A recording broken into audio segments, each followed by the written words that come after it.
For many years, I've heard about Wales, a country inside the kingdom, part of the UK. We've played football against Wales, we've seen it in the news. I know its people are Celtic, like the people of Ireland and Scotland.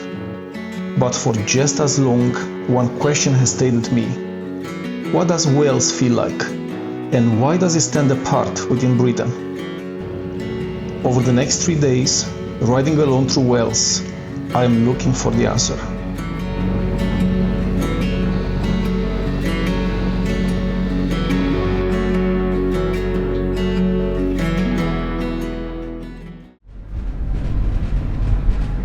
This adventure started at Dublin Port. Just me, my bike, and 3 days to explore Wales. The ferry is a chance to slow down. Traveling solo, I noticed the rhythm of the boat, the rolling of the waves, and the smell of the sea.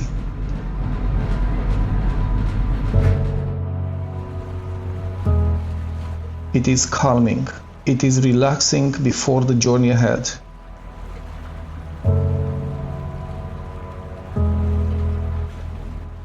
Irish Sea is layered with history. Vikings, traders and pilgrims once traveled these waters. I like to imagine the stories that passed by the same route.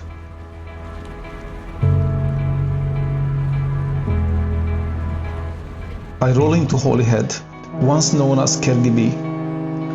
I do apologize in advance to all the Welsh people for mispronouncing the town names. I'm really trying my best.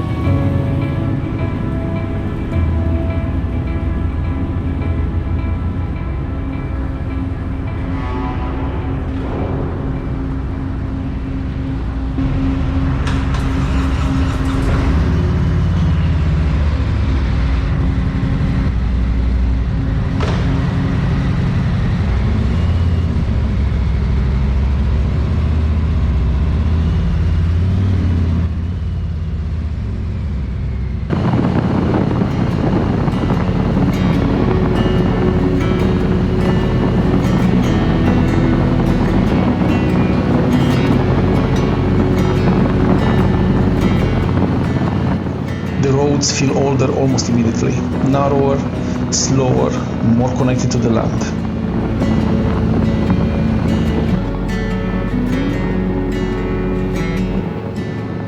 Riding solo gives me the freedom to go at my own pace, and I like that. I do not know what is ahead, but everything I need is on the bike, and the journey is fully mine. Right, I've been waiting a very long time for it. Llanfairpwll. Okay, I'm stopping there. It means St. Mary's Church in the hollow of the White Hazel, near a rapid whirlpool, and the Church of St. Cecilio near the Red Cave. The 58 characters long name was actually a 19th century marketing stunt to attract railway tourists, actually over 200,000 a year. It worked, and today it's one of the most famous place names in the world.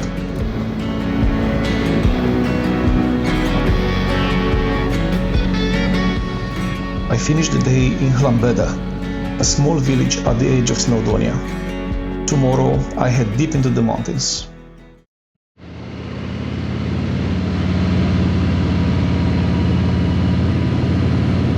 The ride into Beddgelert is peaceful.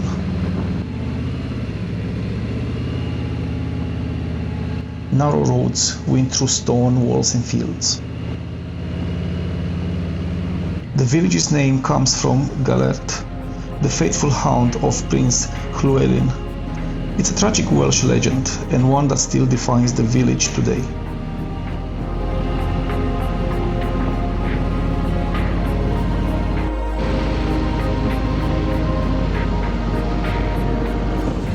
The Welsh language is everywhere here, on signs, in conversations, and in place names. I do notice how integral it is to the culture.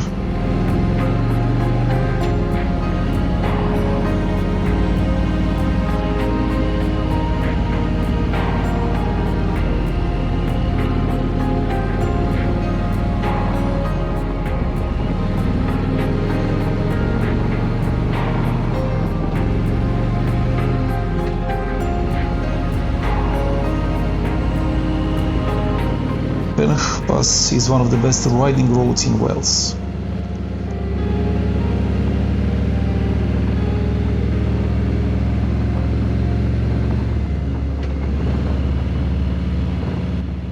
Historically, these routes were used by shepherds, traders, and drovers moving cattle across the mountains. I want to stop, but the car park seems full. The place is well too crowded for my liking. The Snowdon mountain towers over the route. Seeing it up close makes you appreciate why it has such a strong place in Welsh identity.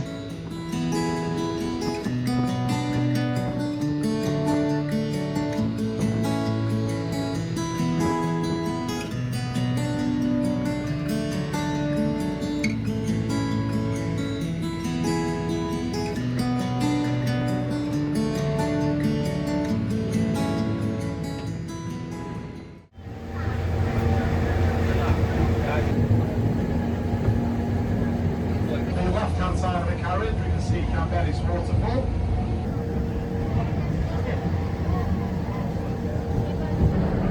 I parked the bike and I took the Snowdon mountain railway to the summit. This cross will be clear for when we arrive is just under an hour. The railway opened in 1896 and locals were concerned it would spoil the mountain.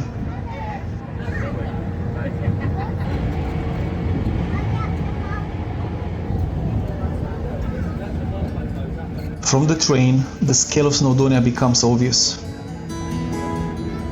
Roads and valleys you just rode shrink, lakes appear, and the mountains feel immense.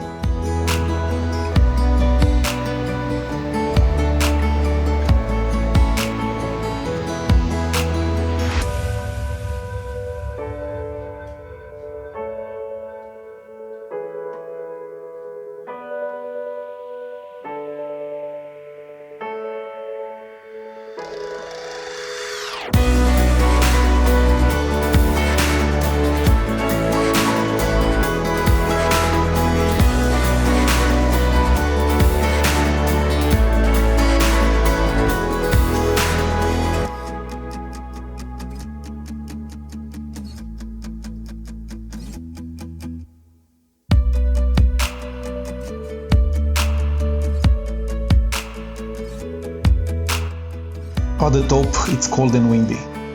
On a clear day, you can see Ireland, England, and the Isle of Man.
Snowdon is more than a peak, it's a milestone. It makes you understand Wales. It definitely gave me a shift of perspective.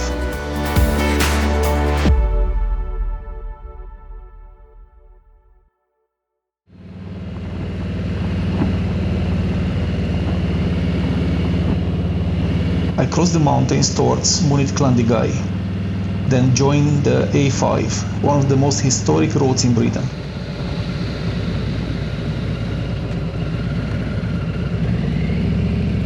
I really enjoy the rhythm of the narrow roads.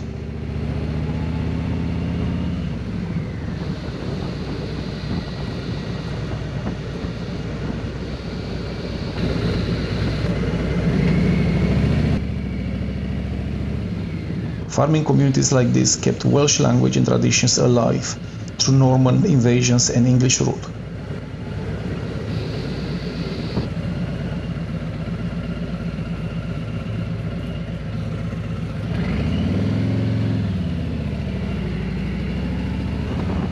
The modern A5 follows a Roman road and was later rebuilt by Thomas Helford in the 1800s to connect Snowdon to Holyhead.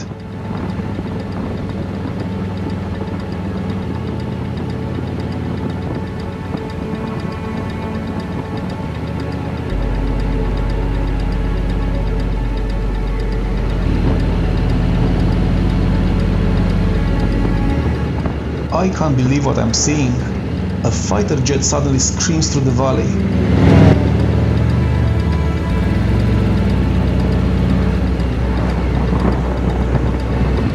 These valleys are still used for low-level training, and seeing it now is both thrilling and humbling at the same time.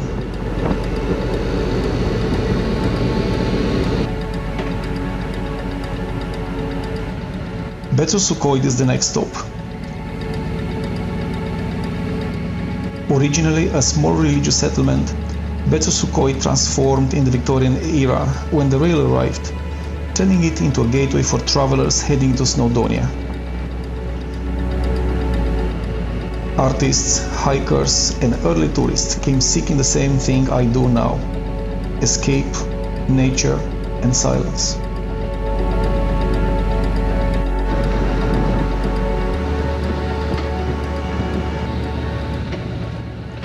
The B4407 is one of those roads people recommend for a reason.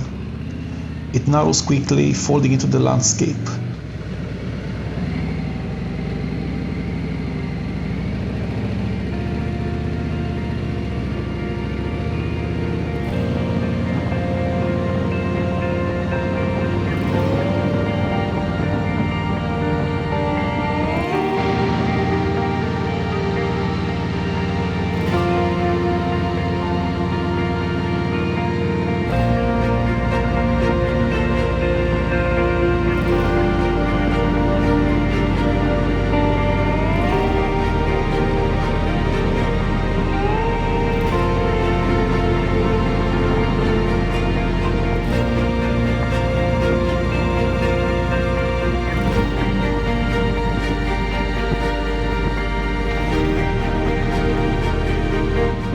I have to say, I'm in awe with this road.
Ffynnon was once the slate capital of the world. Small towns like this remind me that Wales has its own rhythm. You feel it here.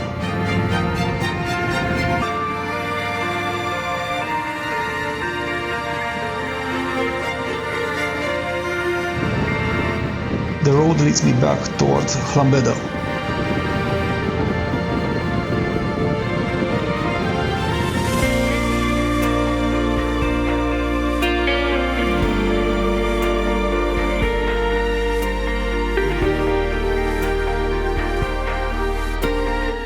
Day one has been long, but rewarding.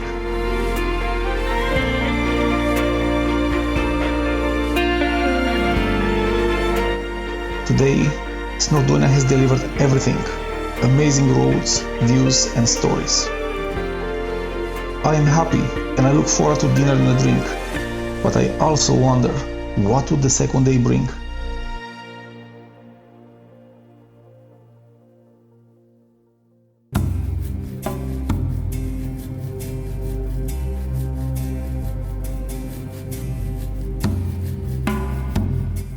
Day 2 started very wet. It rained the entire day, 10 hours straight. However, I did not want to waste a day. Despite the rain, I took the coastal road to Aberdyfi, a small harbour town with a long history of fishing and boat building.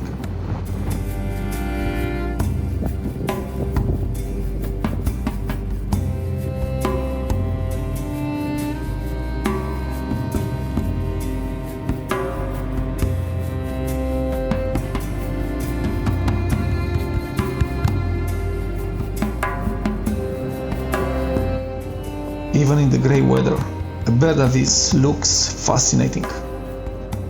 Its harbour, old houses, and the sound of the sea give away the story of the landscape I'm moving through.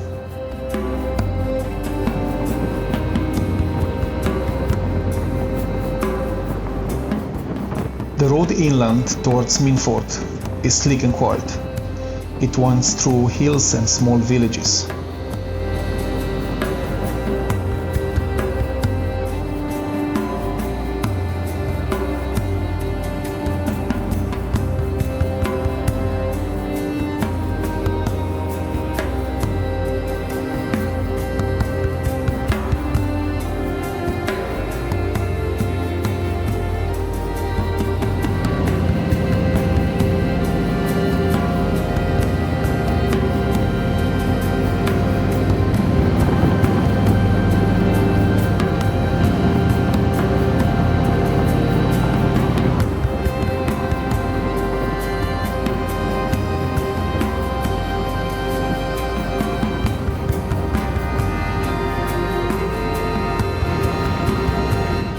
The estuary opens up as I head from Minford towards Barmouth.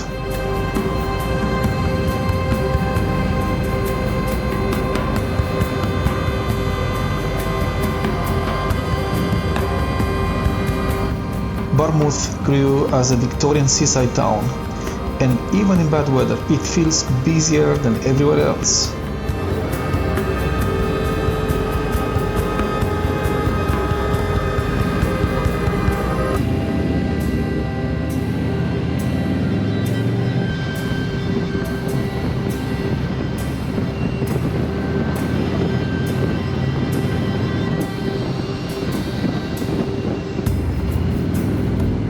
The Welsh coast is beautiful in any weather. Mist, clouds, rain or sun, all change the feeling of the ride.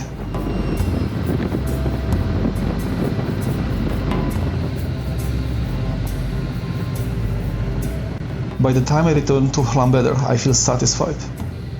A slower day, but rewarding in its own way. Not every ride needs to be dramatic.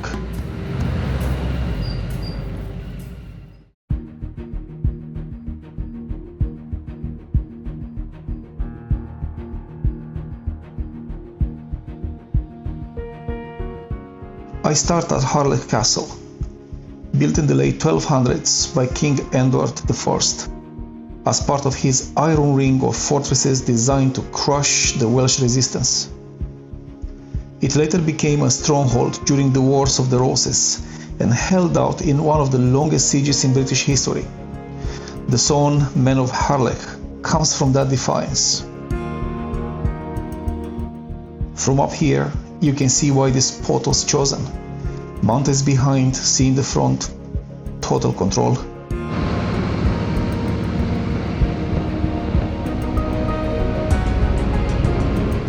Day 3 begins at a slower pace, circling the Llŷn Peninsula, one of the most culturally Welsh regions in the country. Then we'll head back to Holyhead to catch the ferry, hopefully in time.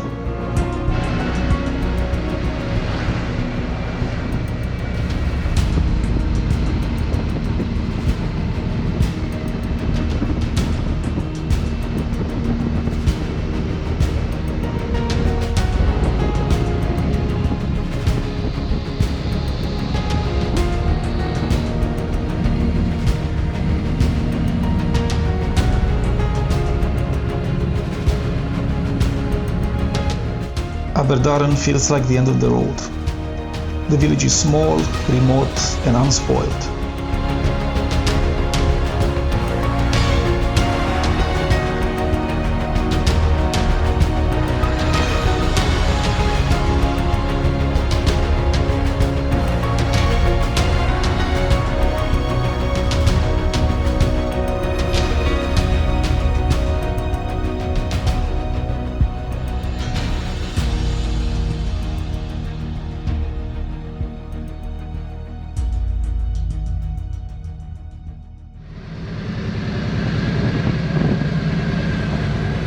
And with that, I head back to Holyhead, carrying 3 days of unforgettable riding.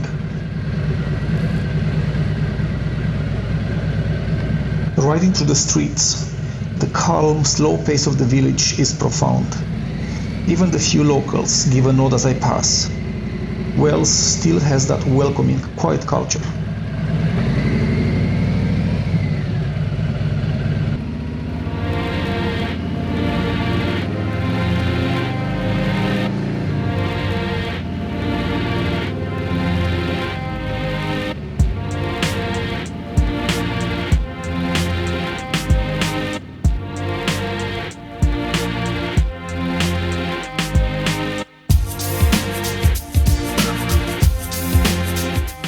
In my way back to catch the ferry, I get stuck. A large truck blocks the narrow road. I'm not sure what he wants to do. I will hide my frustration and try to help.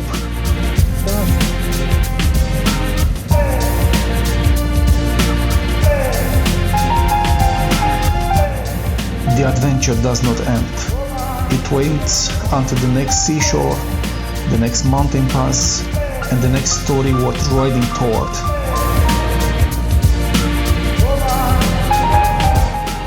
Wales endures. Its mountains, villages, language, and roads have survived centuries of conquest and change. 3 days of solo riding through rain along the coast and mountains give you the space to notice that endurance. Every road you take, every stone cottage, every word spoken in Welsh reminds you that this place stands by itself. And for 3 days, I moved along with a quiet resistance.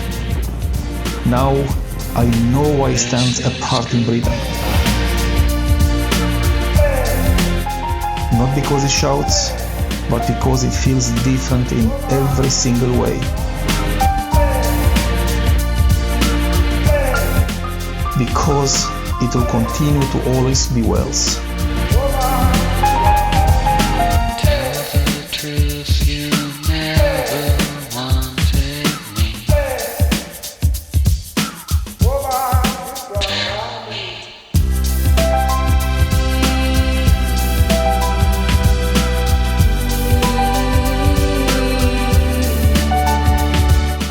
Thanks for watching, and until the next one, just go right.